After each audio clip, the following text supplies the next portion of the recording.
Hanui pisipi katiguluka. Hello, my friends. So instead of one big review at the end of June, I thought I would do a mid-June wrap-up where I talk about the 4 books that I've read so far, and that way I could talk a little bit more about them. So like I said, and you probably saw in the thumbnail, I read 4 books so far, and 2 of them were fiction and 2 of them were nonfiction. And the ratings varied from 1 out of 5 to 5 out of 5. So I'm going to go through them in the order that I read them. So the first book that I read this month was Life Among the Qallunat. Actually, I'm over here.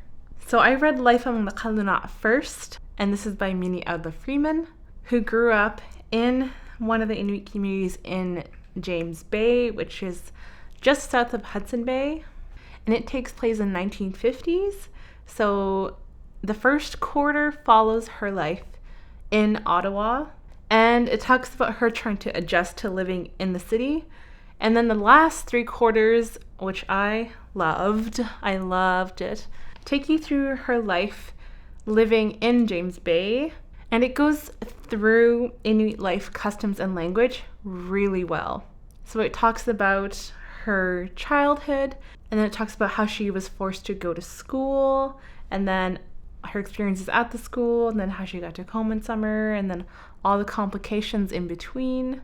I think this was originally published in the 70s, but it was recently re-released, I think, a couple years ago. And I'm so glad it was, because I love this book. It's so good. If you want to learn about Inuit life in Hudson Bay, this is the perfect book for that. And it's very detailed about specific life events and Inuit customs, and it even explores a little bit into the different dialects across the north and how different Inuit who speak different dialects think of each other. And it's really funny. At one point, she meets people from Baffin Island, and they start talking to each other, and although they speak the same language, their dialects are very different. And so she's speaking to a Baffin Islander, and each person thinks that the other is speaking baby talk because the dialects are so different. So they ask, "Why are you talking baby talk to me?" And she says, "No, you sound like you're doing baby talk." And it's so true.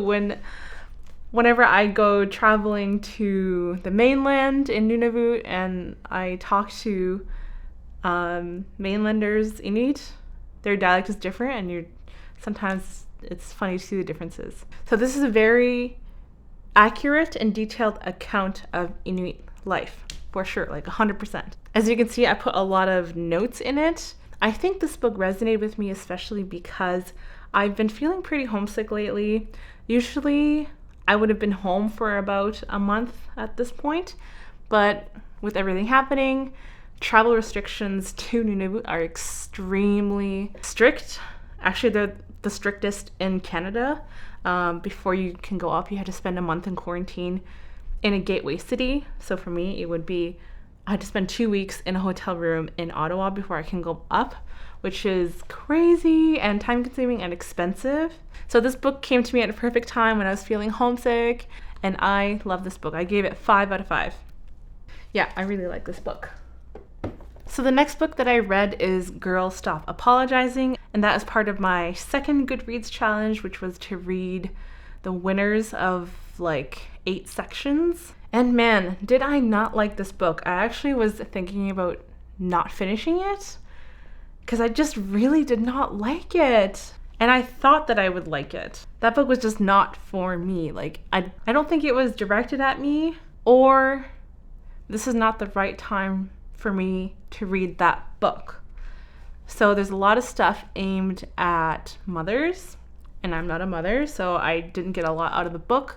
So there's a lot of exploring of mommy guilt for working moms, and then there's a lot of stuff for I guess people who are kind of lost, I don't know. I didn't like it. I didn't like the language or the content. It actually felt almost like a BuzzFeed list of here's how you improve your life. Drink water, wake up at 5 a.m., meditate for an hour a day. And it's just that list is so overdone. I don't know. I really don't think, it just felt like a cop-out of a book. So the book is meant to be a self-motivational type of book. It's like a big pep talk, this book. It just peps you up and it's like, you're beautiful, you're awesome, you could do it, like, which is great. Like I said, I don't need that right now. I don't think I'm at the right place or time to be reading that book, so I didn't get anything out of it. I ended up skimming the last half because it was just so boring to me. Yeah, I just found it lacked inspiration, which is kind of ironic. There was like 5 steps to success for her, and it was like, meditate, make sure you journal, and have a green smoothie in the morning. Listen to upbeat music. Write down your dreams daily. Yeah, it was not helpful. It was not creative. It was just a blah book. And I did not enjoy it. I would not recommend it. Yeah, I haven't read a book that I hated in a long time. So the next book I read was An Absolutely Remarkable Thing by Hank Green, and I actually listened to this on an audiobook with my partner, and we've been listening to it for the past couple weeks. So this book follows main character April May, which I thought was funny because Jennifer, March, April, May, June. So she is the one to make first contact with aliens. Actually, so she's telling you her journey from contact until a big event in the book, which I'm not going to say because I don't want to spoil it. And man, is the main character, April May, an unlikable character. For the first half, I could not stand her. I was so annoyed. I was like, oh man, I'm not going to like this book at all. Everything just always happens to work out for her perfectly. Like, we were reading it, and at some point, my fiance was like, of course she has the best, most supportive, richest parents ever. And I was like, yeah, that's really convenient, actually. And she has like a great girlfriend that she treats badly, and like really good friends she doesn't treat the best either. And everything just happens to work out for her. And I'm just not convinced that she is the right person to make first contact. And I'm really hoping that the second book in this series, which comes out this year, will fill that gap, because I don't know, guys, I'm not convinced. I don't like April May. I don't like her. But I will say it is great as an audiobook. If you want to get around to reading this book, I would highly recommend the audiobook because it is great. Like, the narrator is really good. Her voice actually sounds exactly like how I imagine April May's voice sound like, kind of annoying and high-pitched. But now I'm looking forward to the second book. And I didn't think I would like it. Yeah, I gave it 4.5, so I really liked it. Now, the fourth book that I read, which was actually an audiobook as well, was There. And this book I didn't have that many strong feelings towards. So this book follows 12 characters, and they're all urban indigenous people in the US, and each person has their own struggles. Some of it's pretty dark, it's pretty grim, and is definitely an adult book. There's a lot of tough language. There's some parts that are pretty graphic, and the book actually bummed me out a lot.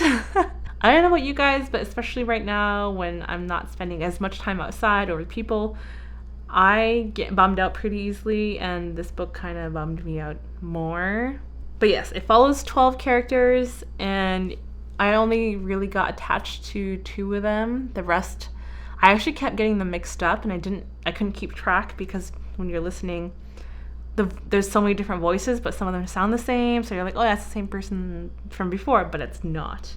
So please don't listen to this as an audiobook. It's really hard to keep track. So all these characters end up going to the same powwow for the last 5 or 10 chapters, I think.